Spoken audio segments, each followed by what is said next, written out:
யோவேல் 2:27 வசனம். என் ஜனங்கள் ஒருபோதும் வெட்கப்பட்டு போவதில்லை.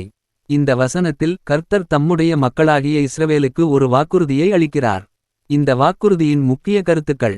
நான் இஸ்ரவேலின் நடுவில் இருக்கிறவர் என்று கர்த்தர் கூறுகிறார். இது கர்த்தர் தம்முடைய ஜனங்களுடன் எப்போதும் இருப்பார் என்பதையும் அவர்களை கைவிடமாட்டார் என்பதையும் உறுதிப்படுத்துகிறது. அவர் தம் மக்களின் நடுவில் தங்கி அவர்களை வழிநடத்துவார், பாதுகாப்பார். நான் கர்த்தர் உங்கள் தேவனென்றும் வேறொரு தேவன் இல்லையென்றும் என்று கூறுவதன் மூலம் கர்த்தர் தம்மை ஒரே உண்மையான தேவனாக வெளிப்படுத்துகிறார். மற்ற தெய்வங்கள் அல்லது விக்கிரகங்கள் எதுவும் அவருக்கு இணையாக இல்லை.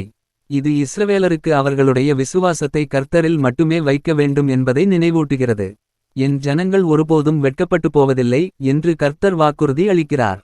இதன் பொருள் கர்த்தரை நம்பி அவருடைய வழியில் நடக்கும் மக்கள் ஒருபோதும் அவமானப்படுத்தப்படுவதில்லை. கர்த்தர் அவர்களை பாதுகாப்பார், அவர்களுடைய தேவைகளை சந்திப்பார், அவர்களுக்கு வெற்றியையும் மகிமையையும் அளிப்பார்.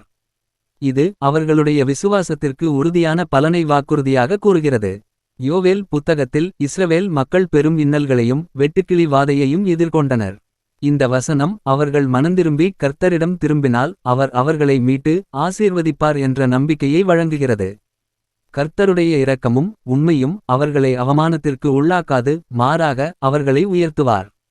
இந்த வசனம் இன்றைய விசுவாசிகளுக்கு ஒரு பெரிய ஊக்கமாக உள்ளது.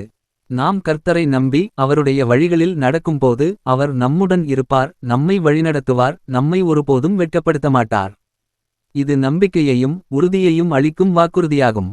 கர்த்தர் நம் தேவன், அவரைத் தவிர வேறு தேவன் இல்லை. அவரை நம்புவோர் ஒருபோதும் வெட்கப்படுவதில்லை.